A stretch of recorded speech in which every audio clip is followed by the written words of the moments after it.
જો મિત્રો તમને કહું ને તો જ્યારે મેં યુટ્યુબ ચેનલ સ્ટાર્ટ કરી તેના પર ધીરે ધીરે વિડીયો અપલોડ કરતો ગયો અને 28 દિવસ જેવું થયું ત્યારે મિત્રો મારો વોચ ટાઈમ 300 ની આજુબાજુ હતો.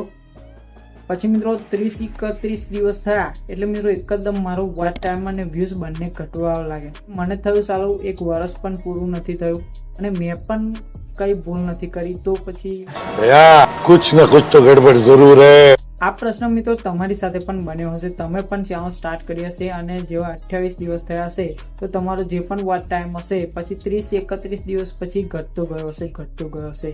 તો મિત્રો એનું કારણ શું અને તમે ગભરાઈ ગયા હશે અને વિચારવા લાગ્યા હશે કે સાલું આ વોચ ટાઈમ કેમ ઘટે છે. તો મિત્રો આ વિડીયોમાં એ વિશે વાત કરીશું કે વોચ ટાઈમ ઘટે છે કેમ, વોચ ટાઈમ અને વ્યૂઝ.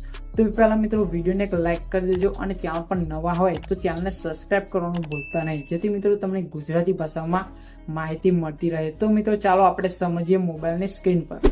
તો મિત્રો આપણે મોબાઈલની સ્ક્રીન પર આવી ગયા છે અને મિત્રો તમને મારો YT સ્ટુડિયો ઓપન કરીને સમજાવું. તો મિત્રો ચાલો YT સ્ટુડિયો આપણે ઓપન કરી લઈએ. તો મિત્રો જોઈ શકો છો YT સ્ટુડિયો ઓપન થઈ ગયો છે અને મિત્રો મારી એક બીજી ચેનલ છે RS એડિટ, જેના પર 11,200 સબસ્ક્રાઈબર છે અને આ ચેનલ પણ ટૂંક સમયમાં આપ સૌના સપોર્ટથી મોનેટાઇઝ થઈ જશે. ઓકે, તો આપણે વાત કરીએ વોચ ટાઈમ ઘટે છે કેમ. તો મિત્રો તમને સમજાવું, જ્યારે તમે યુટ્યુબ ચેનલની શરૂઆત કરી હશે ત્યારે મિત્રો તમારો પહેલા દિવસે વોચ ટાઈમ હશે 10, વધ્યો હશે. બીજા દિવસે મિત્રો 20, એ રીતે વધતો જ ગયો હશે.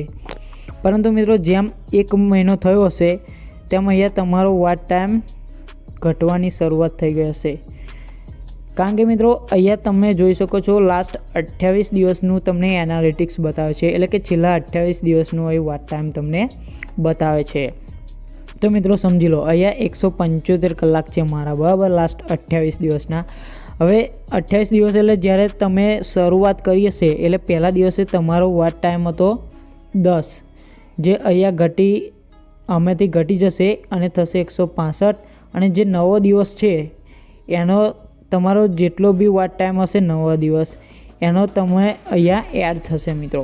આ રીતે કાઉન્ટ થાય છે, આ રીતે વધે છે મિત્રો, એટલે ઘટતું નથી મિત્રો. અહીંયા તમને લાસ્ટ 28 દિવસનું બતાવે છે, એટલે અહીંયા જેમ 28 દિવસનું ટોટલ અહીંયા બતાવશે તમને, 28 દિવસનું જ. એટલે જે તમે શરૂઆત કરી છે એ ટાઈમનો ઘટતો જશે અને જે નવો દિવસ આવશે એનો અહીંયા એડ થશે મિત્રો. તમારે ટોટલ અહીં જોવું હોય તો આના પર ક્લિક કરવાનું, વોચ ટાઈમમાં આમાં ક્લિક કરવાનું અને તમે અહીંયા જોઈ શકો છો અહીંયા ઓપ્શન છે એક લાઈફ ટાઈમનું, એના પર ક્લિક કરશો એટલે તમને લાઈફ ટાઈમમાં તમારો જેટલો બી વોચ ટાઈમ હશે એ અહીંયા તમને બતાવી દેશે. બરાબર મિત્રો, વોચ ટાઈમમાં તો ખબર પડી ગઈ. હવે મિત્રો એ જ સેમ વ્યૂઝમાં પણ એ રીતનું જ છે મિત્રો. તમારા ધારો કે કોઈ શોર્ટ ચેનલ તમે ખોલી હોય અને તેના વ્યૂઝ આ રીતે વધતા હોય. તમે ચેનલ જ્યારે શરૂઆત કરી પહેલા દિવસે 1000 વ્યૂઝ આવ્યા,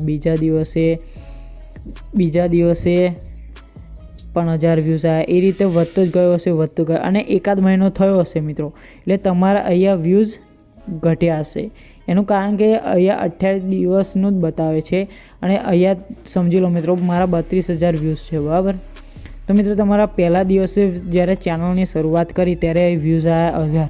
તો મિત્રો આ 1000 વ્યૂઝ તમારા ઘટી જશે અને અહીંયા થશે 31,000 વ્યૂઝ વધશે, બરાબર. 31,000 વ્યૂઝ થયા અને જે નવો દિવસ છે મિત્રો, નવો દિવસ એટલે 29મા દિવસનું આમાં વ્યૂઝ તમારા એડ થશે અને જે પહેલાં તમે શરૂઆત કરી એ દિવસના તમારા ઘટતા જશે મિત્રો, બરાબર. તો વ્યૂઝમાં પણ એ રીતનું જ છે. તો મિત્રો તમને હવે ખબર પડી ગઈ હશે કે વ્યૂઝ અને વોચ ટાઈમ ઘટે છે કેમ. અને મિત્રો જો તમારો કોઈ મિત્ર યુટ્યુબ પર કામ કરતો હોય તો આ વિડીયો જરૂરથી એને શેર કરી દેજો, જેથી મિત્રો એ ડિમોટિવ ના થાય અને યુટ્યુબ પર સતત કામ કરતો રહે. તો મિત્રો વિડીયોને જરૂરથી એક લાઇક કરી દેજો અને આવા ઇન્ફોર્મેટિવ અને યુટ્યુબ રિલેટેડ માહિતી ગુજરાતી ભાષામાં મેળવવા માટે અમારી ચેનલને જરૂરથી સબસ્ક્રાઇબ કરી દેજો. તો મિત્રો ફરી મળીએ આપણે નવી વિડીયો સાથે, નવી માહિતી સાથે. ત્યાં સુધી જય હિન્દ, વંદે માતરમ.